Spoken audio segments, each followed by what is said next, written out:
unfortunately, they're not designed for business payments. The average business transaction size is around 9,300 something. And the limits that are on these platforms are usually maybe 2,000, if you're lucky, maybe 5. What's up, everybody? Welcome back to Awesome Inc.'s podcast, where we highlight people pursuing their definition of, you guessed it, awesome. So buckle up and get ready for some more success story adventures and failures from Kentucky's tech and entrepreneur community. Hey y'all, thanks for tuning into this episode of Awesome Inc.'s podcast. Again, I got to keep the trend up. I'm excited for this conversation today. So first and foremost, like and follow our podcast, subscribe to wherever you listen to stuff, so that way you can keep up with the most recent episodes. And today, I'm sitting down, holding my nice cup of black coffee with my good friend Raffi from Louisville, Kentucky.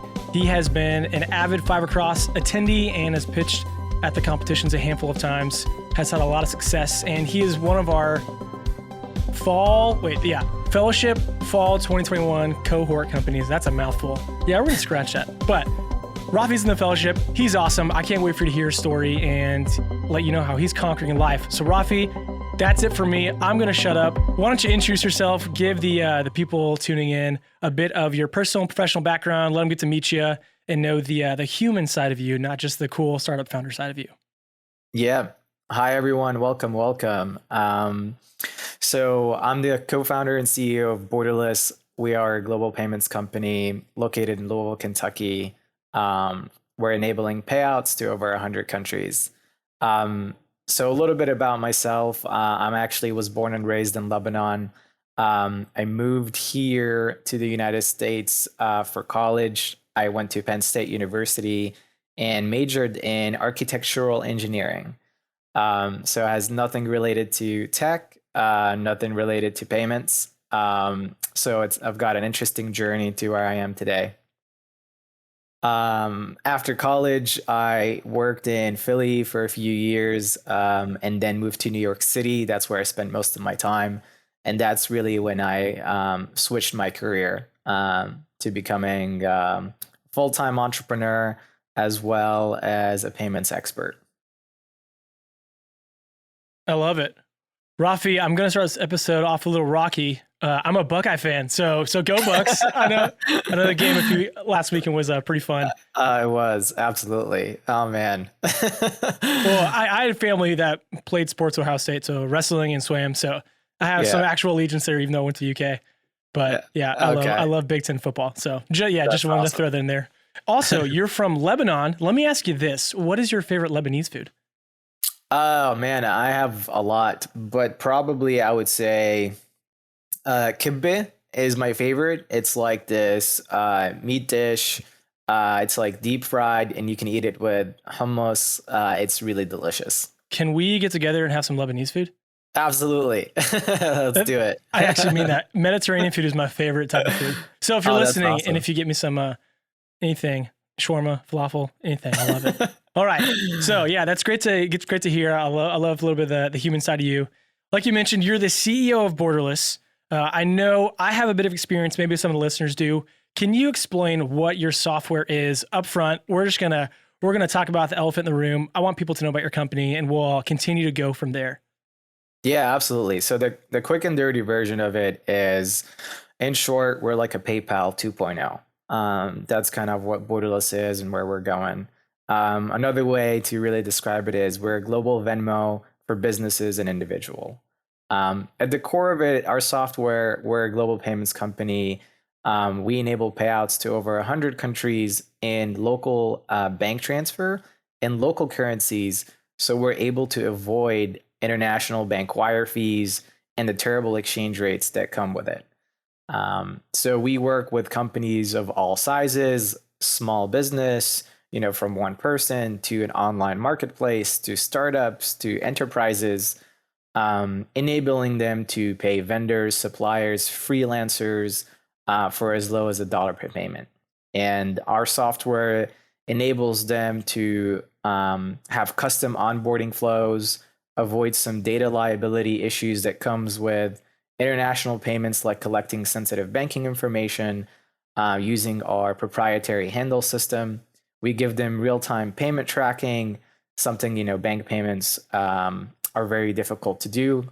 And we also do multi-currency balances. So we have a lot of services that can simplify any cross-border payments for people.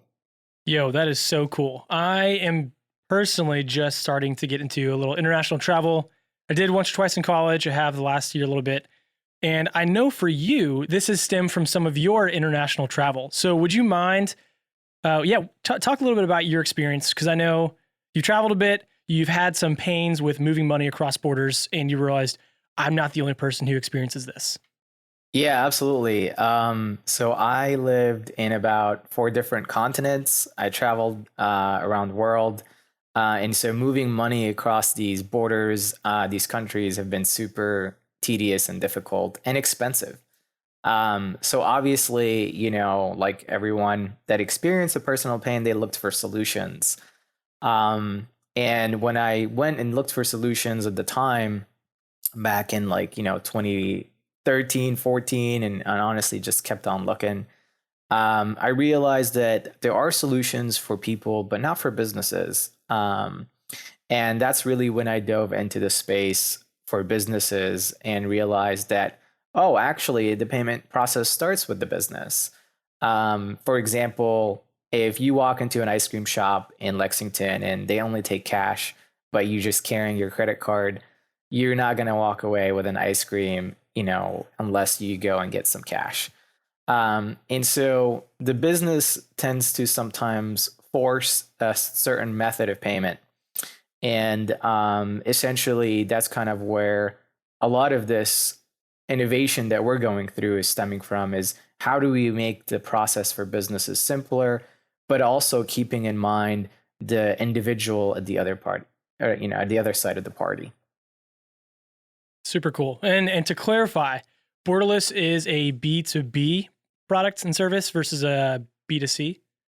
Yeah, great question. So we're actually B2B, but our software enables companies to pay individuals and get paid from individuals. So it's not just B2B, business to business, but for example, let's just take a company in Lexington wants to pay out freelancers. Maybe they match people with some service providers in the area or around the world. They want to pay them. And these could be let's call them freelancers, plumbers, mentors, whatever the service may be that they're going to provide. Then that online marketplace or business can utilize the borderless API to pay them very easily.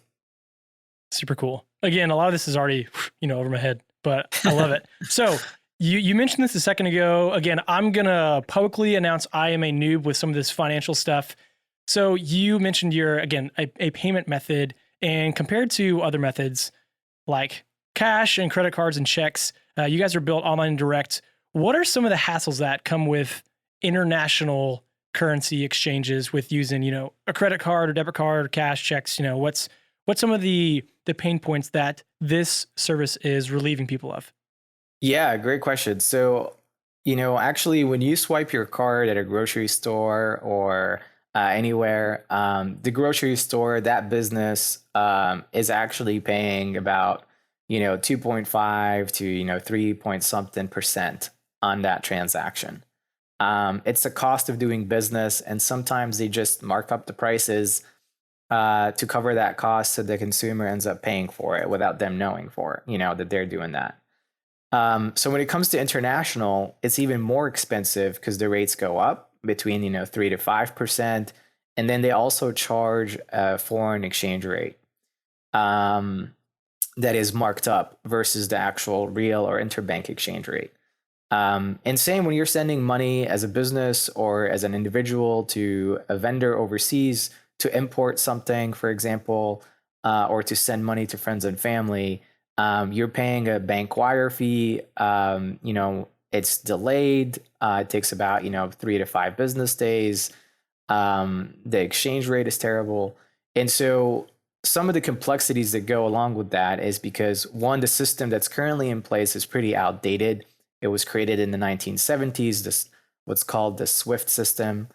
There are newer methods to do that. And one of the things that we've been doing is actually creating a new infrastructure where essentially what we do is we connect local payment rails. And what I mean by local payment rails is like the ACH in the United States, the automatic clearinghouse. There are other countries that have the same. For example, in the United Kingdom, it's called BACS. In Canada, it's called PAD. And those systems don't communicate with each other, but they're actually the most efficient way to send money within that country. So borderless actually at its core is connecting those local payment rails around the world together under one system. So when you want to send money abroad, we are actually then delivering the funds using that local payment rail, avoiding international wire fees, avoiding terrible exchange rates, and we're able to save people money, deliver the payment faster, track payments. So we're able to alleviate a lot of the pains that are associated with international payments.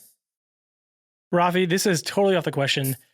I'm getting a bit enamored just listening to your voice. Do you do any voice acting work? You're so easy to listen to. That's great. Also, I didn't know what the letters, acronym, whatever, ACH stood for. So thanks for clarifying that. I'd never just thought to type that into Google. But whenever I get a Venmo, that I bank through PNC, when it goes to that, you have the ACH and all information. So that's good to know. Cool. So that being said, Raffi, we'll continue rocking and rolling, and want to know what makes your product stand apart from any competition that you have seen in the financial international currency exchange, whatever taboo word I can throw in there, topic, because that's where you operate. Yeah, I mean, there's tons of innovation in this space. My favorite question that we always get is, well, how do you compare versus Wise or TransferWise versus Revolut? How do you compare versus Venmo or Zelle? So I'll start it out at the top level. So starting out with Zelle and Venmo and Cash App and some of the apps that are consumers very utilize here and love very much. I mean, I'm a Venmo user. I love it. It makes sending money so much easier inside the US. But that's the point. It's only inside the United States. These services do not exist outside. And so when you want to try to send money outside, then you turn to some other platforms like maybe Wise or Revolut. All these platforms, what they have in common is, one, they've made it super easy. Two, they've made it affordable. And three, they're just focused on the individual. Unfortunately, they're not designed for business payments. The average business transaction size is around 9,300 something. And the limits that are on these platforms are usually maybe 2,000, if you're lucky, maybe 5. And they're also not designed for, bulk payouts, basically mass payments, doing multiple payments in one go, accounting integration, involving a lot of colleagues in the same account, so user management. And so there's a lot of things that go into running a business that these platforms are either just getting into it, they've tried to change their system to adapt to it, or don't have it. And so this is kind of where borderless comes in. We innovate in that space, and we start to compare ourselves to, for example, the Payoneers, the PayPal, the maybe Stripe, and where we kind of stand out from those competitors. I would say it's coverage, local yet global infrastructure, our handle system, and pricing. And I'll start with the first one, coverage. We make payouts to over 100 countries across the world and in over 50 currencies, and we're expanding that every single day. By the time people listen to this, we're probably going to be in more countries. That's actually more coverage than Stripe. Stripe's been around for over 10 years now. They're $95 billion company. It's not their core, business that they're doing. And this is kind of where borderless solves is. We know this problem very well. We know what companies are trying to do. And we're expanding, one API, for example, to reach all those countries and reach all the freelancers, so you can avoid integrating multiple. But we know that people love Stripe. People love to collect via credit cards. And so what we created is a connection between Stripe and Borderless or other payment platforms, card systems, that then you can connect Borderless for payouts and then use them, Stripe and whatever, for collections. Our infrastructure, I think I've touched on this, what's unique about us is collecting these local payment rails. That's what we do. And then we innovate in actually targeting within that country, how can we get the payments even faster? Accessing what we call real-time bank payments, where we can deliver payments to your bank account in under 30 minutes. And so that's kind of what we're focused on. And that's kind of some of the cool things that are coming with Borderless, and eventually maybe even delivering to a mobile wallet. Maybe someday, whenever people want to pay to the United States, they can pay straight to your Venmo balance, for example, somewhere where you automatically already love, and maybe that's the best way for you to get paid. And then finally, I talk about our handle system that's super unique. You can actually pay out people without collecting their banking information straight to their bank by using this handle system. It's like a Twitter or Instagram handle. You essentially say, hey, my handle is at Garrett or at Raffi. And you could be located in India. I could be located in Australia. And we both, are part of this freelancing company in the United States, doing our own things. And then if we want to get paid, all we need to do is just share that handle. They don't need to collect our banking information. They don't need to worry about that. So it reduces data liability, especially in a world where cybersecurity is super important. And that's something very unique about us. Obviously, we give them the ability to just pay anyone, even if they're not a Borderless user. You can just enter their banking information manually in our system, create a contact, and pay them. So we make it super easy for businesses of all sizes, depending on their needs. And then finally, pricing, I think we're super competitive in that because of our infrastructure. It's not because we want to undercut the market, it's because we're able to tap into those really local payment systems that are super efficient, super affordable, and we pass on those savings to our customers. One of the things I got from that, other than all the wisdom I now know, is I could potentially have the first @Garrett handle for Borderless if I get it today. I don't know. Maybe not. Go for it. Man, I think this is so fascinating because this again is probably an area where most people have never thought of, but I do know from the little I've traveled how freaking frustrating dealing with money can be when you're in another country, and especially when you don't know another language. So it's cool to see how you are able to solve that pain point, but also, like you just mentioned, the example, if one of us was in Australia, fun fact, I wish I was an Australian mate. Or, if you were in India, Pakistan, somewhere on the other side of the world, that we could also do business that way. Again, super cool. And you mentioned the limit that Venmo has. I think it's $5,000. And if you have a certain threshold, it might be 10. So the fact that you guys are able to get past that, man, that's great stuff. One thing that we've thrown the word country around a couple of times. I want to hear more about your roots. So you came from Lebanon. How the heck did you end up in the States? Where did you start initially, and what brought you down to Kentucky? So my family used to live in the U.S. They then moved to Lebanon. That's where I was born and raised. So I always had this, U.S. connection. And so when I actually wanted to go to college, there are a few universities that I had in mind, and then I applied and got accepted and moved here. And that's where I went to Penn State. And then after that, I lived in Philly for a bit and then moved to New York. Really, New York has been kind of where I've lived most of my life here in the US. And we realized for Borderless that New York was not kind of the sustainable ecosystem that we want for our business. It was great to get started. The ecosystem there is amazing. You can get so many connections.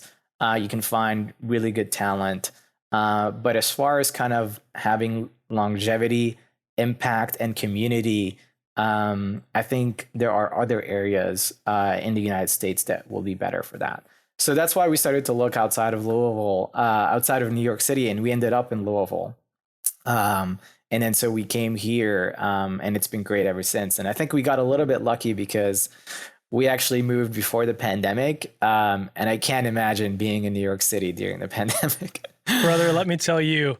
Well, I said brother. That's funny. So my brother, he is a PhD, works for Google, super smart guy. And he moved from Atlanta because he went to Georgia Tech up to Brooklyn to work with Google and like in the city. I forget which office specifically, like Chelsea maybe. And moved there February 2020. New York is where everything happened, unfortunately. So he moved to a new city and like 2 weeks later was isolated in his, like 600, 700 foot apartment for 4 months, then moved back to Kentucky and called my parents. Was like, guys, I'm going crazy. I just need to be around people, so I can't imagine. Yeah. I ended up going to New York back in the spring of 2021. So this year with my dad and my brother, road trip over the weekend, got all the stuff and drove back down. And crazy to say the least. So super cool that you guys were able to avoid that situation. One of my favorite things I like to talk with founders about is failure and success. Hit me with one of your worst failures. Could be from a hiring standpoint, like a business conversation, or just a bonehead decision that in hindsight, you're like, why did I make that? And then hit me with success. What's something that you are really excited about that's happened within the last year? Man, yeah, you mentioned hiring. Hiring is one of the biggest pain points for startups that, probably people will face. If you hire right, it's great for your business. And if you hire wrong, it's detrimental. We just had a terrible hiring experience. We hired someone we're excited about for, sales development. And they started, and, literally within the first week, we realized that they actually were doing kind of this double job thing during the, remotely, because, we're a remote company. We quickly, had to fire them. And so that actually, was pretty eye-opening, because I've never had that. I've heard about it, read about it, but to experience it is something very different. So again, to clarify, double job, this person got hired onto borderless and already worked another job full-time? That's correct. Yes, they had 2 full-time jobs. Yeah. That's pretty savvy. I got to be honest. Yeah. Okay. Wow. That person must have a lot of time. Man, that's funny. So yeah, with that, what's success that you guys have experienced in the last year that got a fist bump and, we're so glad this happened for our business? Yeah. There's actually a few this past year. We won Fintech Startup of the Year at the Fintech Awards. So we're Startup of the Year officially now under the Fintech Awards for 2021. So that was a huge success for us because it compared us against, hundreds of startups, but also bigger entities, not just, quote unquote startups. So they actually have like 10 times more funding, 10 times more the staff. Yet we were still able to come out on top with our success and innovation. That was huge for us this year. And one other thing is we actually tripled our cross-border volume over the past 2 quarters. And so we're super excited about that as well. Congratulations on the FinTech Award. That's no easy accomplishment. So really stoked for you guys. Hopefully you have some cool trophy you get to mount, or a nice plaque, stuff that you always get to remember that success. So Raffi, one of my favorite things again is you are a startup Kentucky. I said startup Kentucky. You're a startup company. There we go. In Kentucky. And so many people have the notion Kentucky is a bunch of barefoot hillbillies who only care about basketball and bourbon and horse racing. Promise we're more than that. And you are a part of an accelerator program in our state called the Fellowship.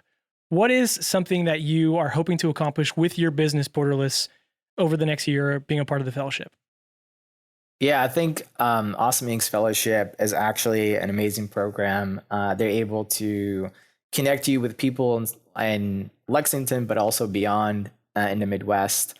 And that's one of the things that we're looking to accomplish is one, we're looking to get connected with startups, with people that can either be our brand ambassador, be our customer, be our advisors, strategic intros, anything that can really take Borderless to the next level. Our goal is to expand our customer base by 10x, throughout this year. And so we're really looking for the fellowship to kind of help us in that as well. Man, thanks for sharing that, Keith. You got a shout out. Don't let it go to your head. But yeah, again, I love the perspective, and so much fun in business comes from the people you meet and you do life with. So glad that you see value that with the fellowship program. And then Raffi, we're going to wrap up here. Last thing, and this is something I always like. I am an avid tips, tricks, shortcuts kind of guy for every aspect of life. If you can tell me how to automate my morning routine, I might take you up on it. So do you have anything that makes you stand apart from other entrepreneurs you know? Any quirk, habit, routine, whatever? So I think one thing I do before going to bed and right when I wake up. So I completely decompress before going to bed. So whatever that is to you, to me, sometimes that's, reading some news, reading some funny memes, watching, whatever it is. But for me, it's actually, I utilize Imgur a lot. And so I decompress using that. And in the morning, when you wake up, one of the things that you should not do is look at your screen or phone, at least for the first 15 minutes when you first wake up. That will help you get energized for the next, for the full day. So you're not waking up and just looking at blue light. And I think that's one of the things that helps me. That's great. Stay away from blue light, folks. Raffi, appreciate the time. Appreciate the laughs. Really excited for what Borderless is going to accomplish over the next year, both a part of the fellowship program and also, hopefully some more fintech awards. So, man, great conversation. I'm glad we finally got to connect over a podcast. And actually, the most important question, how can people support your business? Be customers or spread the word. That's kind of the number one. If you're a startup in the freelancer, gig economy, influencer, online marketplace, and you're looking for a payout solution, come to Borderless. We'll set you up. Love it. Raffi, thanks for the time, man. All right. Thanks, Garrett. I really appreciate it. Thanks, everyone. Well, that's it, guys. Thank you so much for checking out this episode of Awesomings Podcast. And another quick thank you to Lee Rosevear and a few members from our community who provide the music that you hear in this show. Lastly, give us a follow on Instagram, Facebook, all that jazz. Or even better, come on down to our space. Come be a part of our community and get plugged in, and let's start something awesome together. You guys rock. We'll see you next time.